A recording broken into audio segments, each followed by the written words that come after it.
Hello everyone, welcome back to Dakshata academy channel. तो कैसे आप सब और कैसी चल रही है आप सबकी स्टडीज। तो आज इन्वायरमेंट में हमारा कौन सा चैप्टर है? आज हमारा चैप्टर है 14th। तो 14th चैप्टर है जिसका टॉपिक है आपका फूड चेन और फूड वेब, यानी कि खाद्य श्रृंखला एवं खाद्य जाल, जिसे आज की वीडियो में हम क्लियर करेंगे कि इनकी डेफिनेशन क्या है, क्या इनमें मेन डिफरेंस है, उनके क्या क्या एग्जाम्पल है। एग्जाम्पल किसी भी चीज के लिए जरूरी है, क्योंकि अगर हमें डेफिनेशन से समझ में ना आए तो एग्जाम्पल अगर हमें पता है तो एग्जाम्पल को देखकर हम बता सकते हैं, किसी भी चीज को डिफाइन कर सकते हैं कि कोई भी टर्म जो है वो क्या है। तो वीडियो को ध्यान से देखिएगा, ज्यादा बोरिंग नहीं होने वाली है क्योंकि टॉपिक जो है हमारा छोटा सा ही है। तो शुरू करते हैं फूड चेन और फूड वेब, जिसमें पहला है हमारा फूड चेन यानी कि खाद्य श्रृंखला। तो फूड चेन में आपके डिफरेंट जो है ट्रॉफिक लेवल्स यानी कि पोषक स्तर होते हैं। क्या होते हैं? ट्रॉफिक लेवल, या जिसे हम हिंदी में क्या कहते हैं, पोषक स्तर। और ये क्या होते हैं? ये आपके डिफरेंट लेवल होते हैं जिसमें एक ही तरह की कम्युनिटी के आपके लिविंग ऑर्गेनिजम्स या जीव जो है पाए जाते हैं। फॉर एग्जाम्पल कोई आपके प्रोड्यूसर्स हो गए, जिसे हम क्या कहते हैं, प्रोड्यूसर्स कौन है? आपके जो प्लांट्स हैं, आपके ट्रीज हैं। तो ये क्या हो गए? ये आपका एक ट्रॉफिक लेवल हो गया। अब इनको खाने वाला यानी कि पेड़ पौधों को खाने वाला, छोटे छोटे आपके घास के खाने वाला कौन है? आपकी फॉर एग्जाम्पल खरगोश। तो खरगोश जो है एक नेक्स्ट ट्रॉफिक लेवल हो गया। तो खरगोश की कम्युनिटी क्या है? वो भी एक जो है ट्रॉफिक लेवल या पोषक स्तर को जो है डिफाइन करती है। तो यहाँ पर हमने एक फूड चेन का एग्जाम्पल लिया है। तो फूड चेन क्या होती है? फूड चेन यानी कि खाद्य श्रृंखला में जो आपके कई तरह के कई स्तर पर आपकी ट्रॉफिक लेवल या पोषक स्तर पाए जाते हैं। तो ये आपके क्या है? घास यानी कि प्रोड्यूसर्स, जो आपके जितने भी प्लांट्स है, ट्रीज है, उसे हम प्रोड्यूसर्स कहते हैं, उत्पादक कहते हैं। तो ये आपका ट्रॉफिक लेवल हो गया। घास को आपका कौन खा लेता है? हिरन खा लेता है। ये सेकंड आपका ट्रॉफिक लेवल हो गया। फिर उसे खा लेती है आपकी लोमड़ी, तो ये आपका थर्ड ट्रॉफिक लेवल या पोषक स्तर। और एंड में जो है शेर जो है इसे खा लेगा। तो ये एक फूड चेन, वो फूड चेन है, ऐसी श्रृंखला है जिसमें डिफरेंट ट्रॉफिक लेवल्स यानी कि अलग अलग पोषक स्तर पाए जाते हैं, जिनके मध्य एक रिलेशन पाया जाता है।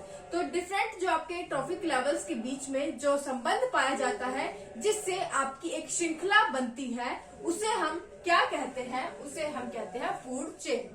तो फूड चेन या खाद्य श्रृंखला एक ऐसी श्रृंखला है, एक ऐसी सीक्वेंस है जिसमें डिफरेंट ट्रॉफिक लेवल्स पर, डिफरेंट पोषक स्तर पर जो है जीवों के बीच जो है एक रिलेशन या संबंध पाया जाता है, उसे हम फूड चेन या खाद्य श्रृंखला कहते हैं। इसकी खास बात क्या है फूड चेन की? आप यहाँ पर आप देखेंगे, आपको पता लग रहा होगा कि जो ये हमारी फूड चेन है ये एक डायरेक्शन में है।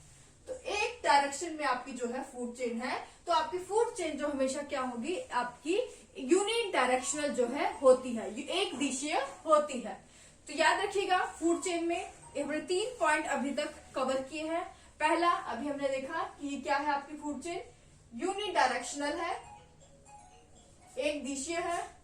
इसमें डिफरेंट ट्रॉफिक लेवल पाए जाते हैं जिनमें आप आपस में क्या होता है? एक रिलेशन होता है, एक संबंध होता है। और तीसरी चीज याद रखनी है फूड चेन के बारे में कि इसमें जो आपके डिफरेंट ट्रॉफिक लेवल होते हैं, ये फिक्स नहीं होता कि अब यही ट्रॉफिक लेवल या यही पोषक स्तर पाया जाएगा। फॉर एग्जाम्पल घास को आपका हिरन भी खा सकता है और घास को आपका खरगोश भी खा सकता है। कौन खा सकता है? खरगोश। और आगे खरगोश को कौन खा सकता है? खरगोश के आपका लोमड़ी भी खा सकती है और शेर भी खा सकता है। तो चाहे वो आपकी फूड चेन एक ही डायरेक्शन में होती है, लेकिन ये इसमें फिक्स नहीं होता कि किसी भी पोषक स्तर पर पाए जाने वाले जो ऑर्गेनिजम्स हैं वो आपके फिक्स होंगे या नहीं। तो ये चीज आपको याद रखनी है।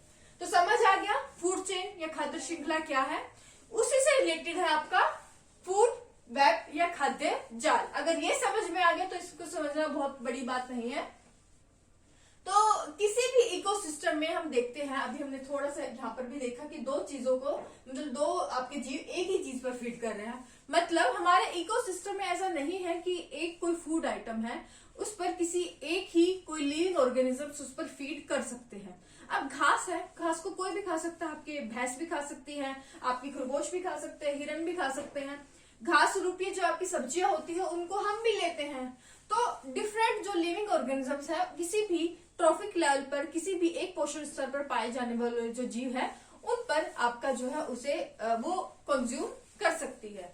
तो इस तरह एग्जाम्पल देखें तो यहाँ पर आपके जो पेड़ पौधे हैं, पेड़ पौधों में आपके सभी प्लांट्स आ गए, ट्रीज आ गए, तो इसको आपका जो घास है उसे आपका चूहा भी खा सकता है, फिर चूहे को आगे सांप भी खा सकता है, फिर आगे आपका बिल्ली और शेर। उसी तरह पेड़ पौधों को आपकी बकरी भी खाती है, उसके बाद बकरी को लोमड़ी और लोमड़ी को शेर।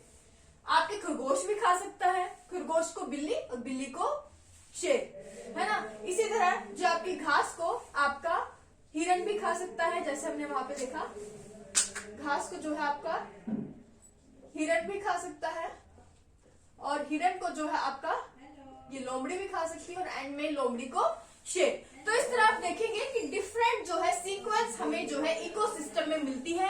क्यों मिलती है? क्योंकि एक ही फूड आइटम पर, एक ही जो है पोषक स्तर पर जो है डिफरेंट आपके लिविंग ऑर्गेनिजम्स जो हो सकते हैं, जो पिछले पोषक स्तर पर एक साथ जो है फीड कर सकते हैं, यानी कि उनका एक कॉमन जो पोषक स्तर है वो पिछला हो सकता है। तो ऐसे सिस्टम को, ऐसे जाल को, ये आपका हम देखें तो एक जाल रूपी वो आपका बन गया कि जाल की तरह हमें दिखता है, जहां एक ही पोषक स्तर पर कई सारे जीव जो है डिपेंड होते हैं। तो ऐसे जाल को, ऐसे वेब को हम क्या कहते हैं? इसे हम कहते हैं फूड वेब या खाद्य जाल कहते हैं। तो क्लियर हो गया कि आखिर क्यों इसे हम जाल की तरह कहते हैं, कि खाद्य जाल या फूड वेब इसलिए ही कहते हैं क्योंकि एक इकोसिस्टम में डिफरेंट हमें सीक्वेंसेस देखने को मिलती हैं, जो एंड में जाकर एक हो जाती है, या फिर शुरुआत में उनका सेम जो है एक आहार होता है, सेम फूड होता है। तो इसे हम कहते हैं फूड वेब या खाद्य जाल।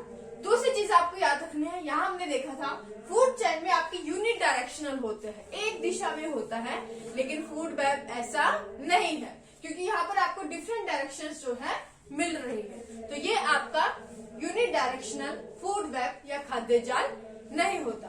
तो बस आज की वीडियो में हमने सिर्फ इतना ही डिस्कस करना था कि आखिर इनकी हम डेफिनेशन जो है पढ़ें कि आखिर ये होता क्या है, क्योंकि आगे आने वाली जो वीडियो है, सारी वीडियोस अब इन्हीं दो टर्म्स पर जो है डिपेंड होंगी। तो आपको याद रखना है कि ये दोनों टर्म्स जो है क्या है। तो आई होप मैं सफल हो पाई होंगी कि आपको ये टर्म समझाने में कि ये जो दोनों टर्म है क्या है। अगर आपको लगता है कि आपको समझ आ गया तो प्लीज वीडियो को लाइक करना बिल्कुल मत भूलिएगा, लाइक कर दीजिएगा। चैनल पर नए हैं तो सब्सक्राइब कर ले और अपने फ्रेंड्स के साथ वीडियो को जरूर शेयर करें। Thank you so much.